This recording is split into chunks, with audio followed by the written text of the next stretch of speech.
The market's ending up yesterday, closing out the week on a high note. For more on that and the rest of our business headlines, we're going to head to business and market analyst and Newsmax contributor Seth Denson. Seth, good morning and welcome back. Hey, Amanda. Happy Saturday. Good to be with you. Happy Saturday, Seth. Now, municipal bonds looked at it as a way to earn tax-free investment income.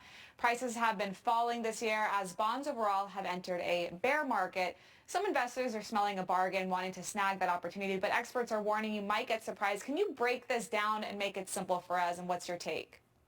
Yeah, so bonds are where you put money when interest rates are low because bonds are guaranteed return on the fixed income. So when interest rates rise, as the Fed is continuously rising interest rates, that's when bond rates drop.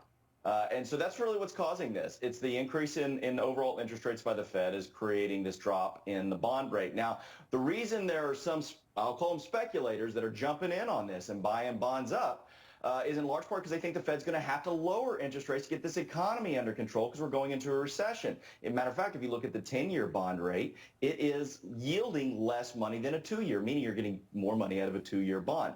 All that being said, to the average investor, the daily investor, the person who doesn't live, sleep, and eat and breathe this, diversified portfolios are a good thing. It's good to have bonds. That's fixed income, but it's also good to do other things. Work with a qualified person to do that. That's the key tip for today. Don't try to do this on your own.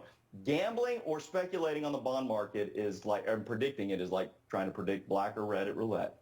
Seth, so for Americans taking notes right now, diversify their portfolio.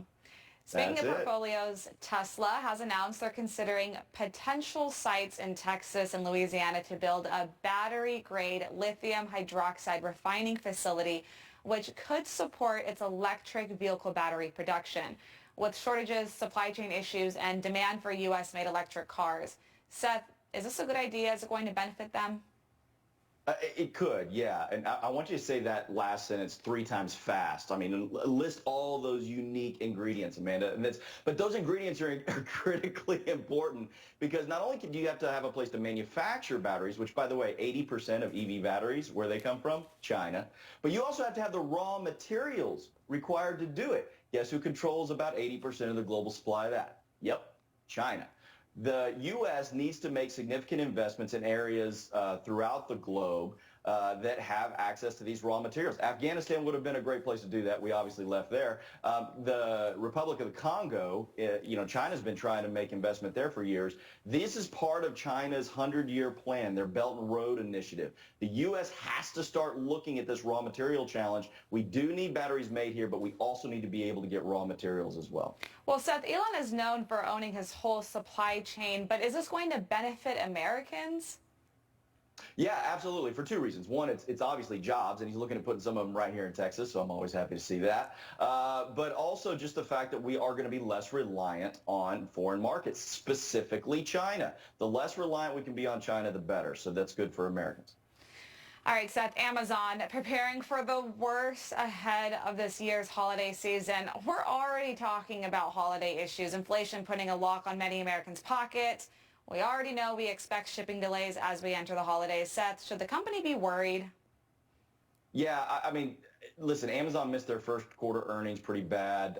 They hit their second quarter, though, which was good as consumer sentiment started to increase a little bit after general concerns. But their stock's down 20%. Generally, retailers are challenged with 2 things. Remember all that stuff that was sitting off the coast of California we were talking about a number of months ago? Well, it got here.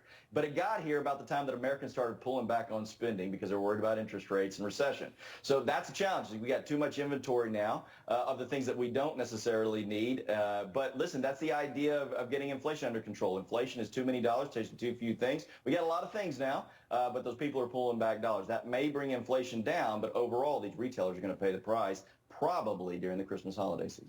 Seth Denson, thanks for joining us this morning, breaking this all down. Thanks, Amanda. Good to see you.